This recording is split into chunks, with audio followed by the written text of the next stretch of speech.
What is the mindset of a protector? One thing alone can make the difference between failure and success: your mindset. This podcast was created for protectors in the fields of law enforcement, security, and executive protection. Tune in every week where we look in the mirror to make real changes and learn how to achieve greatness by tapping into the Sentinel mindset. This episode is brought to you by The Arena. The Arena focuses on helping law enforcement and security professionals achieve their ultimate work experience, curriculum, and fitness goals. Visit thearenatoronto.com. What's up, everyone? Today we have a very special episode. We are in the region of York at District Number 1 headquarters. This is actually a brand new building that has been around for almost 2 years. It's absolutely beautiful, but we are here today. It is February. In honor of Black History Month, we're going to be speaking to police officers to find a little bit about their story, why they do what they do. It's going to be great. Don't want to miss this. Join us as we walk in. All right, everyone, today kicking off our series for Black History Month, we have an incredible officer here, Kim Majlik from York Regional Police. Kim has been with the service for this will be her 23rd year actually going into that, and she's in the recruitment division. We're gonna tap in. Kim, how are you doing today? Oh, I'm doing great, Constantine. Thank you for having me here. I'm very excited to talk about how great York Regional Police is. Yeah, 100% is, and we are actually getting blown away by what we're seeing, and we're just starting these. So Kim, one of the things I always like to go into, kind of like the comic book world, is like the origin story, right? So, you know, we always, within our industry, talk about being a protector from within, having that protector DNA. For yourself, I know that your background started off in the arts, right? Yes. And you're what I would identify as a creative, right? So to me, like, that's really cool because you bring both worlds into the mix. And I think a lot of times when you're creative, you see things in a very different way, which is pretty unique. How did you end up from like dance, right? You did dance. Yes, I attended Randolph School for Performing Arts. Which is a very prestigious school. Yes, I have a lot of friends who attended that school with me. I was an athlete, I was a runner, and I had a desire to pursue the arts, but you know, the transition from running to dancing is a little different. So it's kind of like the, you know, the story where the artist is, you know, finds a place where she wants to dance and cleaning the studios to pay for classes, and then eventually, you know, auditioning for the school and being accepted. Okay. And part of that dancing was ballet? Disciplines are ballet, jazz, Okay. hip hop, Okay. modern.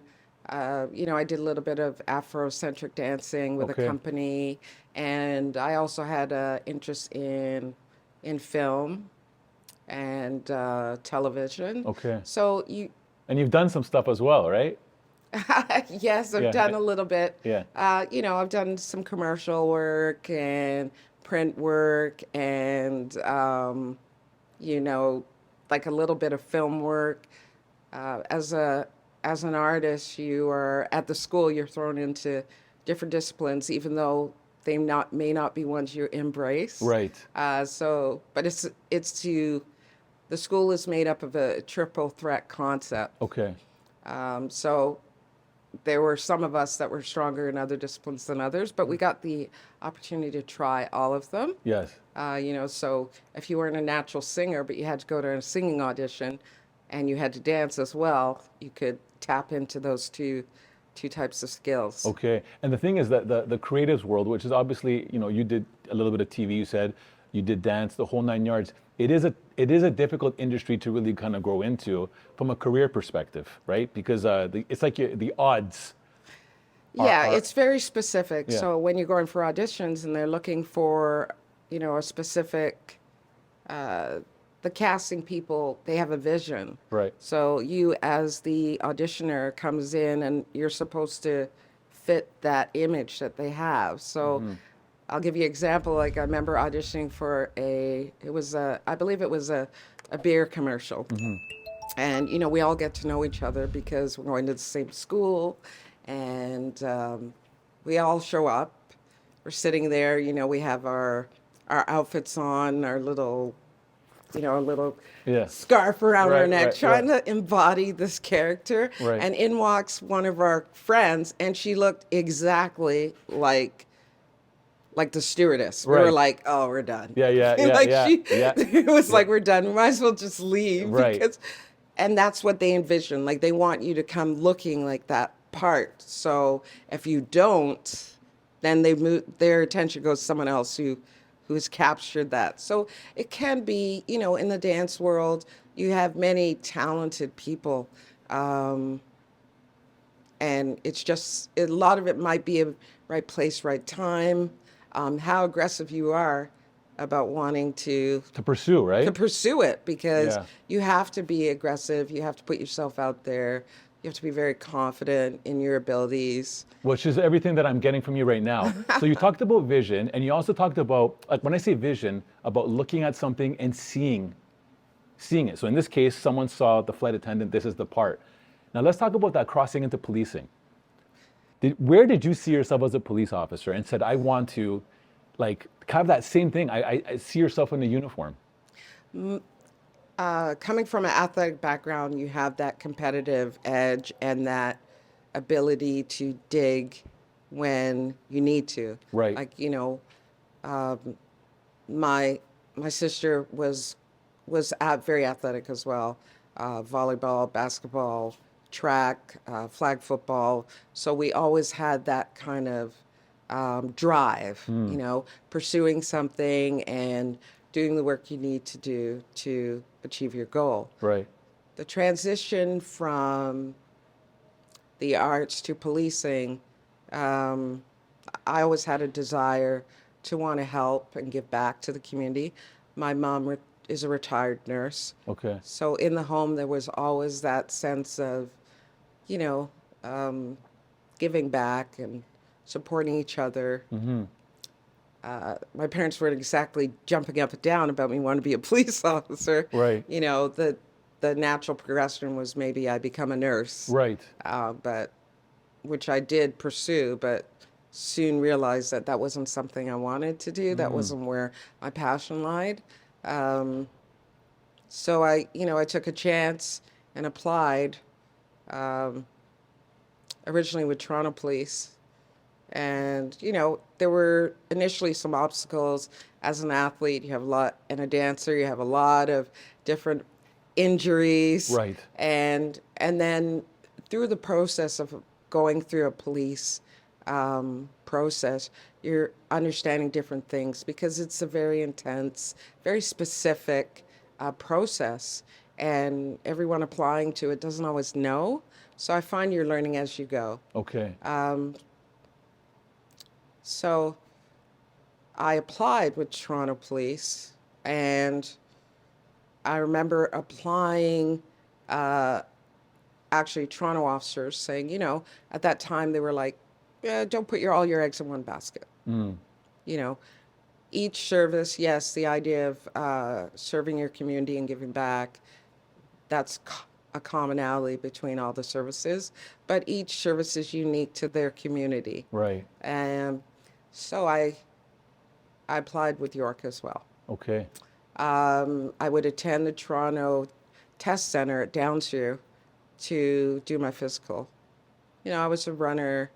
Runners tend to be a little more, sure of themselves because they have the skill. So you killed the shuttle run? Well, let's just say I did well on the physical. Okay. And I wanted to continue maintaining my physical level. Okay. So I would attend the Toronto Test Center. Okay. Like every Tuesday, just keep it up. One particular day, I was leaving work. I know I didn't warm up enough. Mm-hmm. I was doing the shuttle, running, and then I heard a pop. Whoa. Yeah.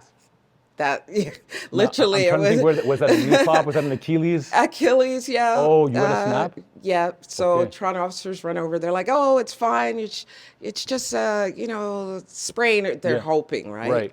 Right. It's interesting because there was a York officer who I know very well now was there doing her shuttle, and when that happened, she came over to give me some assistance because I couldn't stand.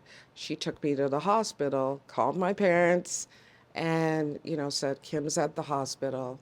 I remember us sitting in the waiting room with my leg in ice, And the doctor, I guess he was talking to the surgeon, looks over and says, "Oh, you're going to need surgery." And my face, I remember not being able to talk, and Right. him saying, "I think she's going to need a little more time," because that was Tuesday.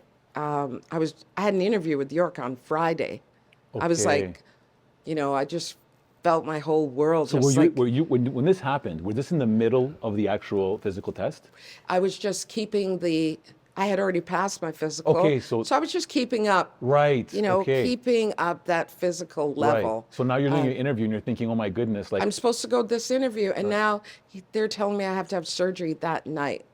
So, needless to say, I was a little upset. yeah, yeah, And I remember being on the operating table, and just before you go under, the surgeon said, yeah, there were tears in my eyes because I said, I have an interview right. on Friday. Like, Yeah. what am I going to do? That's right. And after he explained that they mark an X on the right foot so they don't Yeah. do the surgery Yeah. on the wrong foot. Which has happened before. I've Yeah, heard it stories. has. He Yeah. said it's a real thing. Yeah. He was trying to get me, Yeah. relax me and find the humor in it. He said, "You're going to go. You're going to go, Kim. You're going to go to this interview. Yeah. You're going to walk in and you're going to tell them why you want to be a police officer." So I had the surgery.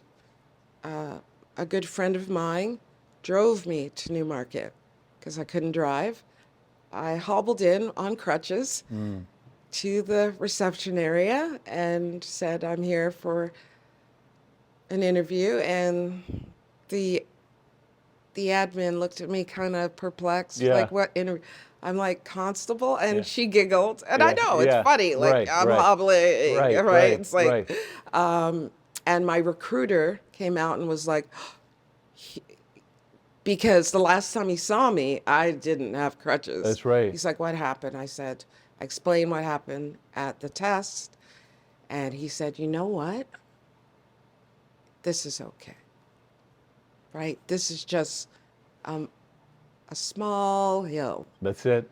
And I remember him saying that and going into the room and doing my interview. And at the time, they knew I passed with Toronto.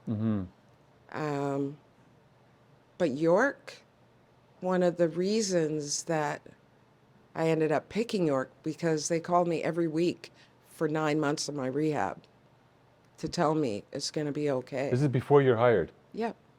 Wow. Yeah. And then because I'd gone through the process, Yes. passed my interview, Yes. passed all the other components, Right. but I would have to redo the physical Right. because now I have 9 months of rehab. Oh my, and that in itself is a challenge. Yeah, like I remember going to the hospital 4 days a week and relearning to elevate my feet, which I had done so many times as a Wow. dancer. Small things to take for granted, eh? Yeah. And you're called every week for 9 months. I tell people that story. I've never had a service reach out to me in that way, and that meant a lot to me. And when the leg was better, I went, and they said, the shuttle consists of simultaneous beeps, which speed up. Yes, that's right. And at the time, you needed to get 7? 6.5 6.5. at that time. Okay, yes. And I remember Toronto, I had passed with them Yes. too, but they said, "Kim, like, just do 6.5. Right. Don't do any more." Right, right. And I remember what I didn't tell you was I would go to the test center in my cast and sit there and watch some runners. Wow. And they'd be, "Kim, you don't have to be." Yeah, I do. Because mentally I needed to be there. And then I would walk it, like still limping, but I would walk until I could run. So fast forward to that day, 6.5, they grabbed my hand in the office and called York Regional Police and said, "Okay, she's done everything. She's done everything." Wow. They had an opportunity. They could have offered me something. Yes. But they called York and said, "She's done what you've asked Yes. her to do." So for me, the journey, my journey as a police officer, There are some significant stories with York. That's only one. Well, before you go there, I have to say this. There's two amazing things about this story so far, because it's very touching and inspirational. One, when you actually tore your Achilles, you could have at that present moment said, I'm done. You could have succumbed. You could have just said, it's not going to happen. And you could have just, your mindset could have worked against you. The second thing that's amazing about the story is that York's support for you before you were even an officer, like they were investing in you Yeah. before And you were hired. And that's a testament to the service. I'll never forget it. And that story I share with new candidates, with recruits, about resiliency and the power of your own, your will to, yeah, I thought that I was done. You just actually named this episode, Resilience, the Power of Willpower, right? That's incredible. Like, look, I'm actually very inspired by that. And I think a lot of people in life, more than ever before, I find that their mindsets work against them. They look at something and they just check themselves out. Your story is a testament that no, just keep pushing forward. Your working life in York right now, obviously before you even got hired was incredible. Now that you've been working with York and you're actually in a division of recruitment, which you pour into people to actually create that or help bring that inspiration of connection. What's it like working for York with that side? Especially given my story and the ability to meet people. Now I'm in the position to help people reach their goals and their Right. dreams, and I take it very seriously.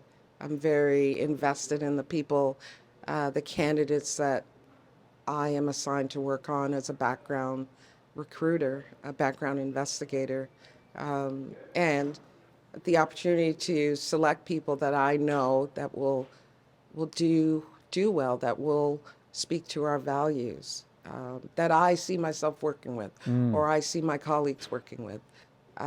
It's amazing when you have gone through the process of getting to know someone and their family, Right. and then when they're successful, you get to tell them.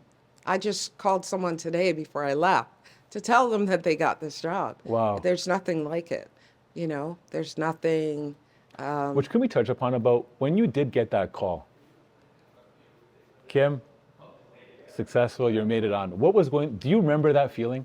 It was just a rush of emotions, like, because I can tell you that I ate, slept, and drank policing. Like when you're in it and you're focused on wanting to become a police officer, that is all where all your focus goes. So you're looking at physically how you can get yourself ready, mentally how you can get yourself ready. You're engaged with your family or your loved ones, your support systems, because it's not all, it's not an easy. It's the process designed to test you. Right. So it was like amazing. I had kept every, letter of rejection that I had gotten prior to being accepted. I still have them in a binder. So I opened that binder and I got to put that letter in. It was like, wow, I did it. I was able to achieve my goal. Can I ask you, was it important to fail? You can't have success without failure. Perfect, well said. I say to people, yeah, it's great to be the winner all the time, but how are you learning to push yourself? How are you learning your limits? There are candidates that I've met recently that, they failed the shuttle. They failed different components, and to watch them dig deep and push themselves and believe in themselves and see themselves as someone in this role. It's incredible. There's so many stories that I could tell you of candidates right now who are at our college or, at their prospective districts who initially weren't sure that they could do it. Right. And I said, you can. You just have to believe that you can do it. Okay. I love that messaging. I was going to ask, and I think you touched upon quite a bit of it, but you know, the story of someone going through the motions and having failure. Look, a little bit about me. I actually applied to services back, I think it was in 1999 or 2000 at that time before I got into social work. But I did go through that failure process as well. And I think the biggest takeaway is that, you know, you can't let anything that life throws at you just take you out and succumb, right? And you have to be able to push forward, and you learn so much from it. And your story is a testament of that. Like, I'm truly inspired by what you're saying. Like, it's so amazing to hear that, because I think if people really understand, if you want to Google Achilles tendon snap, it's kind of what happened to Kevin Durant when we had the NBA championships back in 2018 when it snapped in the middle of warm up, I think it was, or the first couple of minutes. That's right. It's a nasty injury. It's mentally, you know, coming back from any injury, but Achilles, when you use your legs to move, to dance, to run, to, you know, you need that strength and that momentum, and then it's cut short. It was a long rehab, a lot of, you know, pushing through and finding that mental strength. It's not an injury I would wish on anyone. Yeah. I mean, the doctor said, he said, you can, because I said, do I have to have this surgery? He said, you don't have to, but it can heal naturally, but you will be limping. You will not have the strength that you need. And when he said that, I realized I have to have the surgery, and I have to do the work to get it back. And when I went to the college, they do a lot of running, and York is known for their running as well prior. I remember waking up 2 hours before we would run in the morning and running around the college to warm it up, because I was always worried. It could happen again. Is it going to happen again? Yeah. But, you know, and that's where, you know, I say to people, yes, things are hard. They are hard. Part of being resilient is having supports and having people that believe in you. It's not a single, you know, I can't say that, yes, I went to rehab. I had to work push my body, but I had physiotherapists there. You know, I had friends. You still need the supports, because people may want to get somewhere, but you need someone to help you as well. No, that's good. Someone to invest in you, right? So I was lucky enough to have an organization that believed in me, because when you believe in people, you will push them. And when you believe in people, they will thrive. And, you know, like I said, there are other stories where York has done that for me. And because of that, those experiences, I can, you know, speak to candidates. I can speak to people wanting to do this job, and I can say, like this is the story I have lived. This is not just something I'm making up. You know, everything in life is for a reason. Yeah. And I think, based on what you just shared today, what happened needed to happen. Yeah. It needed to happen. And it actually now has positioned you in a spot now where you're doing, again, the exact same thing back. Yeah. Kim, I want to truly, from my heart, thank you for the service that you do. Oh, thank you. You know, people don't really always understand what it takes from someone to do the job that you do. It's a difficult job. I want to thank you for that. And if we can close, if you can just share one thing to the person that is struggled, they just found out they got the rejection letter. We hear about those stories all the time. If there's one thing that you can say to that individual that they can take away from here, what would it be? Well, I would say to give me a call in recruiting. Okay. But I would say that this is just one, you know, this is just one part of the story. And as I said before, you can't fail. You can't succeed without failing, because you won't know your limits. You won't be tested. And that if you believe this is the job for you and that you want it, you should never stop trying, and you should never let anyone tell you you can't do it. It's just about taking those steps. It's hard to take the steps when you know, it's hard to pick yourself up after that. Okay. You know, because we always want to be successful and share those stories. But, you know, York Regional Police is a service that we want to support you. We want you to be successful, and we want to be with you on that journey. So I would say call recruiting, ask questions. What can I do to make myself a more competitive, viable candidate? And I know for a fact, anyone that answers the phone will give you direction. We'll ask you to come out to our information sessions, speak to us.